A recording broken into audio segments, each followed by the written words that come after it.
Today I'm going to show you some fun fine motor activities that you can do with materials that you have in your own home.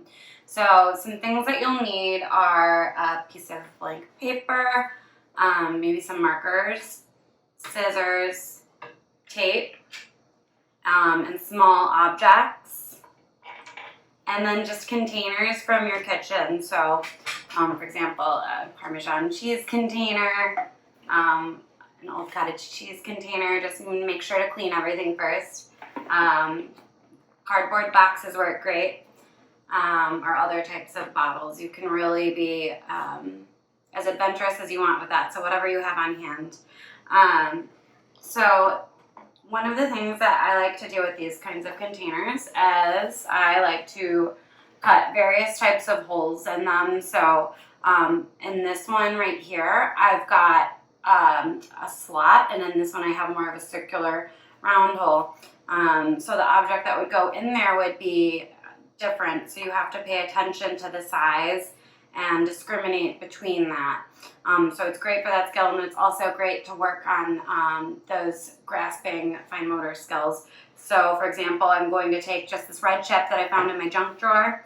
I'm trying to put it in this hole, but it doesn't go in, so I have to be able to discriminate that and then recognize that it goes in this hole, and then find the other objects that go in this hole. So, for example, with that, if you have a bunch of those little chips or coins, and then beans, and then you have that hole, and you just have them on one side and have your child putting those in, it's a great activity.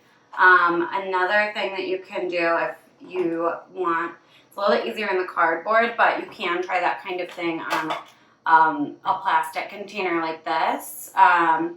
You just definitely have to be careful when you're cutting.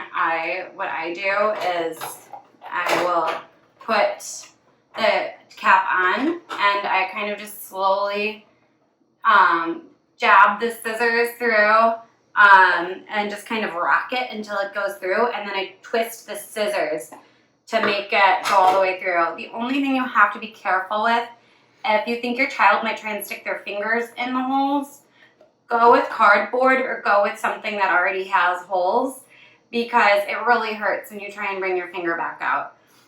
So something like this is really great, like an old Parmesan cheese container, because it's already got these holes. So you don't even need to cut holes, and that is, honestly, it's perfect. Because on the other side too, you can use it for bigger objects.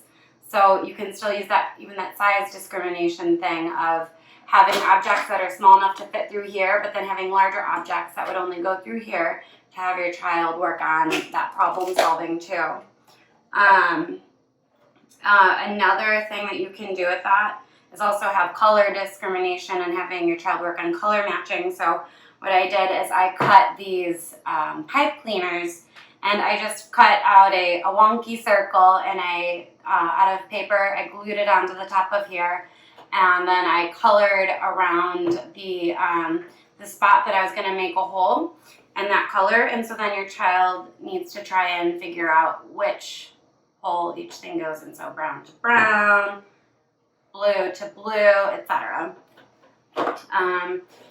If you think that those might be too challenging, that's totally fine.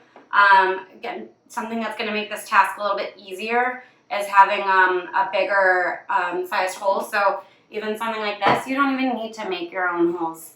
So if you just even want to have your child work on stabilizing an object with one hand and using their dominant side or the other hand to focus on completing the task, you can just do that, and that's still a great skill. So really, there's so much variety that can go into this, and even taking off the tops, putting them on. It's really, these are great foundational skills for this. Twisting the cap off and twisting it back on. Again, really challenging skills that are going to be really great for your kids to work on. And I'm just working on putting that in. So you don't even need to get into the scissors and the cutting aspect of this if you don't want to. That's, again, just if you want to have, again, like something like those different sized holes for different sized objects. And again, just have your child safely away while you are working on cutting these containers, if that is something you choose to do. So if you have any questions about this activity or ways to make it fun and motivating for your child, just let me know, reach out to me. Or if you're feeling like maybe you need to modify the activity to make it appropriate for your child, again, just reach out to me. My email is right below. All right, thank you.